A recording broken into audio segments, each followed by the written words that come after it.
Så hvem er det så, vi skal ind og snakke med? Ja, men det er direktøren. Jeg vil have ham til at præsentere sig den her gang og ligesom fortælle, hvem han er, for det har han ikke gjort de 2 sidste gange, jeg har været derinde. Så det bliver spændende at se, om han overhovedet gider at lade sig høre fra sig og så se, hvad der er sket i min datters sag.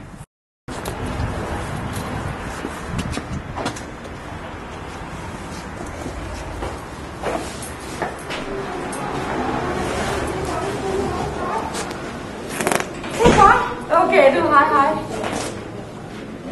Hej. Mit navn er Tim Jensen. Ja. Jeg har en kæreste med mig i dag, fordi den behandling, som jeg havde fået sidste gang, den er totalt uacceptabel. At I står og råber jeg mig ude på parkeringspladsen, at jeg skylder 3 bøder, som er min datters sag vedrørende. Sæt jer lige ned et øjeblik, så skal jeg finde en, der kommer ned til jer, ikke? Det er godt. Det her, der har jeg en erkender og en vedkender udtalelse og en tilståelse, som jeg skal have metrovagten, den øverste instans, direktøren, til at vedkende sig af de ting, han har gjort over for min datter. Det er 11 punkter, som han ikke har overholdt, og på 41. dag i dag kan jeg så sige, at jeg ikke har hørt nogen svar fra Metro, og det er totalt forkasteligt. Og jeg vil have et svar. Jeg vil have en udtalelse fra Metroens direktør, som fortæller, hvad der er sket med min datter, hvad det er, de har gjort. Hvad de her 41 dage, hvad har du så brugt dem på? Jamen, dem har jeg brugt på at samle underskrifter ind, fordi jeg synes, det er forkasteligt, at der sker så mange ting i Metroens stationer, på metrostationer og i metrotogene, som folk har givet klager ind på, som ikke er blevet hørt. Så vi har simpelthen lavet det, så vi vil lægge op til regeringen om at få lavet en neutral klage- og undersøgelseskomité i byen. Så vi har et sted at klage, et hus, der skal tage sig af alle vores klager. –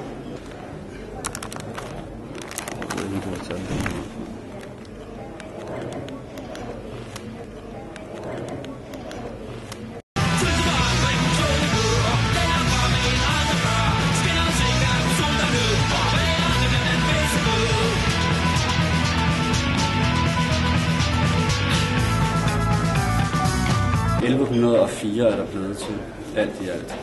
Og det synes jeg simpelthen er for mange. Det kan ikke være rigtigt, at man...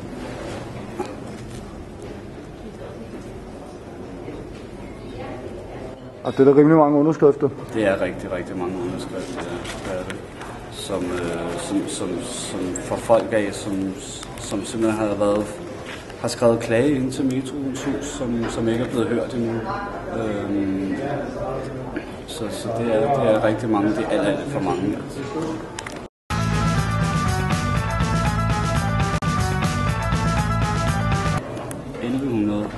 Det er alt for mange. Det beviser, at metroen ikke gider at tage sig sammen til noget som helst. Vi har det, der hedder et kamera nede på metrostationerne, som laver en falsk sikkerhed for folk. Som de siger, at de har det tæt 24 timer i døgnet, men når man på 41. dag ikke engang gider at gå ind og kigge på kameraet, jamen så sker der noget i metroens historie, altså, som er så forkastelig, altså, at man i øverste direktion ikke kan kigge på kameraerne, når sådan en vigtig ting som en 13-årig datter, der er blevet forulempet af en metrovagt, render rundt og kigger hende op og ned af benene, og på numsen og på brysterne og blinker til hende og slikker sig om munden, som om han gerne vil have hende. Når det ikke er blevet undersøgt efter 41 dage, så vil jeg sige, at det er så forkasteligt firma, så de skulle skamme sig. Goddag. Goddag. Mit navn er Tim Jensen. Ja, jeg kender dig godt, Tim. Nu skal du høre, jeg gider ikke at filme det bare sådan, du oplever på den her måde. Så jeg vil gerne bede dig om at forlade området og forholde til brev, jeg har skrevet til. Jeg har ikke modtaget noget brev. Du har ikke modtaget nogen underskrift på, at jeg har modtaget brev. Jeg har ikke modtaget noget brev. Hvorfor bliver de ved med at lyve over for mig konstant og hele tiden? Jeg vil ikke diskutere sagen med dig. Jeg vil gerne bede dig om at forlade området. Kom. Er det måden, man behandler folk på i dagens Danmark? Den højeste metroinstans smider folk ud. Tim, du har truet mig. Jeg har ikke truet flere dig. gange. Jeg gider ikke at filme mig i det her. Du kan godt ud og forlade det, så ring efter politiet. Det er dig, der står og råber efter mig ude på parkeringspladsen på et privat område. Er du sød at forlade området, inden jeg tilkalder politiet? Jeg har slet ikke troet dig på nogen Tim, måde. nu spørger jeg dig sidste gang. Hvorfor skulle jeg gøre det, når der er du sød at forlade området, inden jeg tilkalder politiet? Hvad er det, de hedder? Du har ikke engang præsenteret dig som direktør for det største firma i Danmark. Jeg er heller direktør for firmaet. Er du sød og forlade området, inden jeg tilkalder politiet? Er det måden, man behandler folk på i dagens Danmark, når man kommer med en klage, man ikke har fået høring for i 41 dage? Jeg har sendt flere breve til dig. Jamen det siger du til dig. Du lyver jo konstant sidst, der ville jeg gå op og hente brev, men der vil du ikke vente på, at vi hentede det.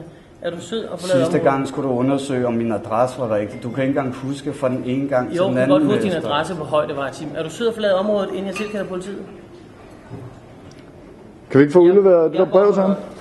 Kan vi få udleveret det der brev? Og måske få den administrerende direktør udenfor til at snakke med os? Jamen, jeg ved ikke, hvad jeg skal gøre som far. Igen står man magtesløs i et metroselskab, hvor man har en direktør, der ikke engang gider på 41. dag og finde ud af, hvorfor min datter skal blive forulempet af en metrovagt, som står og kigger hende op og ned og benene på numsen og på brysterne, kigger hende i øjnene og blinker til hende og slikker sig om munden. Jeg kan ikke være, det her, det er så forkasteligt, som noget kan være. Metrodirektøren, som man udtaler sig for at være, står og råber af mig ude på parkeringspladsen, at jeg skylder 3 bøder. Han tror nu med at ringe efter politiet. For hvad? Fordi jeg kommer stille og roligt som far og gerne vil have min besked på, hvad der er sket. Min datters sag her. Hvad det drejer sig om, at der indgives af klagen dags dato. Tim, er du sød og forlade bygningen? Nu beder den sidste gang. Vi forlader bygningen, vi skulle bare lige have afleveret de der ting. Længere er den ikke. Og et anbefaler brev til dig. Du er løgn. Du lyver igen og igen og igen. Du vedkender selv, at du sender min datter til en unødig afhøring. Det har jeg aldrig vedkendt. Det har du aldrig vedkendt. Hvis du synes, der er en sag, så kan en afhøring af politiet jo umuligt være unødigt. Jo, fordi de gider ikke at hjælpe os, fordi du er bemyndiget nok til at gå op og kigge på kameraet. Og det har vi også gjort. Det har jeg også gjort. Hvorfor har jeg så ikke fået nogen henvendelse tilbage til min far? Som jeg forklarede dig dengang, men du havde så travlt med at svine mig til at gå, så du ikke hørte efter, hvad jeg sagde. Det passer ikke. Du kan ikke komme til at se videoen, men vi kan se videoen. Og vi har set videoen og vurderet, at der ikke er nogen sag. Det står i de 2 breve plus det anbefalede brev, jeg har sendt frem til dig. Jeg vil meget gerne bede om det anbefalede tilsendt igen. Og så med en underskrift fra mig, som... Jeg bruger ikke 74,5 kroner på at sende til dig igen. Jeg har en kvittering her på et anbefalet brev. Ja, men det er ikke mig. Jeg har ikke modtaget...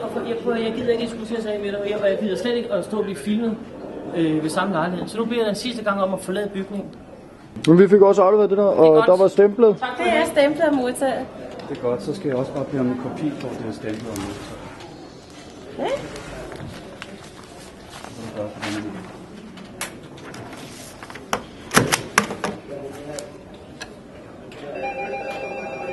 Med en gyldig underskrift. Den der kan jeg ikke læse. Den er gyldig. Der står I. Andersen. Jamen, jeg siger tusind tak for den manglende samarbejdsvillighed fra Metro Danmarks side. Selv tak.